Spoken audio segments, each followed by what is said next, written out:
Hello everyone, আসসালামু আলাইকুম। আমি তহমিনা লাইফস্টাইলে সবাইকে জানাই স্বাগতম। আশা করি যে যেখান থেকে ভিডিওটা দেখছেন সবাই আল্লাহর রহমতে ভালো আছেন। আমরাও আল্লাহর অশেষ রহমতে ভালো আছি। আজকে আমি একটা ব্লগ ভিডিও নিয়ে আসলাম। আজকে আমার এটা ফার্স্ট ব্লগ মানে আমার কিন্তু এটা অনেক পুরনো চ্যানেল। আমি আগে এই চ্যানেলে কাজ করতাম, এখন দীর্ঘদিন না কাজ করে আবার নতুন করে শুরু করাতেই এটাকে আমি ফার্স্ট ব্লগ বলছি। আমি কি করি, কোথায় থাকি সেটাই আপনাদের সাথে শেয়ার করব। আশা করি ভিডিওটা ভালো লাগবে। আমার বাড়িটা দেখেন, চারপাশে সবুজে সবুজে ঘেরা। আমরা কিন্তু এখানেই থাকি, সেটাই অল্প একটু আপনাদের সাথে শেয়ার করলাম আর ভিডিওতে করব। তারপরে বিকালবেলা চলে আসলাম একটু, আমি যেখানে থাকি তার পিছনে একটা বাঁশবাগান, তার সাথে আছে একটা পুকুর আর তার পিছনে আছে একটা খাল। কয়দিন একটানা বৃষ্টি হওয়ার কারণে চারিপাশে পানিতে ভরে গেছে, সেটাই কিন্তু দেখতে আর বিকালে কিছুটা সময় কাটাতে মা মেয়ে আর এক ভাবির সাথে করে চলে এসেছি। মেয়ে তোমার পাশে দুষ্টামি করছে, অনেক কথা বলছে, তাই জন্যে সরাসরি ভয়েসটা দেওয়া হয়। এই তো মেয়ে বাতাস করছে আর মাঝে মধ্যে আমাকেও একটু বাতাস করছে, কারণ বলছে তোমার কিন্তু অনেক গরম লাগছে। এই যে দেখতেই পারছেন তার দুষ্টামি, সে সারাক্ষণ। আর এই তো আমার মশাই কামড় দিয়েছে। আমার মেয়ে বলছে দেখো, আমি বললাম তোমাকে মশাই কামড় দেবে, তাই আমি বাতাস করছিলাম। যাই হোক, অনেকক্ষণ দুষ্টামি হাসি তামাশা করলাম তিনজন মিলে। এই একটা পুকুরটা নেট দিয়ে ঘিরে রেখেছে, যেহেতু মাছ আছে, মাছগুলো খালে চলে যাবে, পানির ডিস্টেন্সটা খুব বেশি না, সেই জন্য।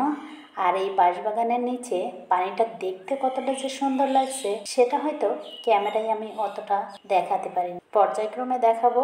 প্রায়ই যেহেতু আমি বিকালে ঘুরতে যাই এইদিকে, সেহেতু আপনাদের সাথে একটু শেয়ার করতেই পারি, তাই না? এবার আমার ভিডিওই থাকবে নতুন কিছু, যেমন আমি কি কাজ করি সেই কাজের সাথে আমি এবার গল্প শেয়ার করব।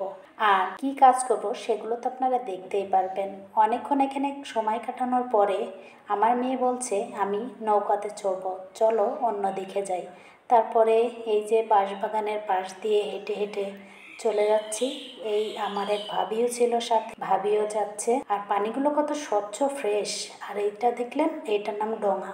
এইদিকের মানুষ এটা মাছ ধরে। হাঁটতে হাঁটতে মেয়েটা হেঁটে যাচ্ছিল, একটু সিনেমাটিক শট নিয়ে আমার মেয়ে চলে গেল নৌকার কাছে। ও বায়না ধরেছে নৌকায় চড়বে, কিন্তু এখানে তো মাছই নেই, নৌকাটা বেঁধে ধুয়ে রেখে গেছে। আর এই নৌকাটা দিয়ে মূলত মাছ ধরে। তারপরে মেয়েকে বুঝিয়ে শান্ত করে নিয়ে একটু কিনারে বসলাম, আর মেয়ে পানি নিয়ে এইভাবে খেলছে। ওর এই খেলাটা দেখে নিজের ছোটোবেলাটা মনে পড়ে যাচ্ছে। পানিটা দেখেও মন চাচ্ছে গোসল করতে, কতটা ফ্রেশ স্বচ্ছ দেখে আপনারা বুঝতে পারছেন পানিটা। আর আমরা যেহেতু নারী, ইচ্ছা করলেই কিন্তু যেখানে সেখানে গোসল করতে পারি নাই, তাই না? আপনারা কি বলেন? মেয়ের এই খেলা দেখতে দেখতে গোধূলির বেলা শুরু হয়ে গেছে, বাসায় চলে আসারও সময় হয়ে গেছে। আর সূর্য যেহেতু বাড়ি চলে যাওয়ার পর্যায়ে চলে গেছে, আমাদেরও বাড়ি ফিরতে হবে। মেয়েকে বললাম চলো বাসায় যাই।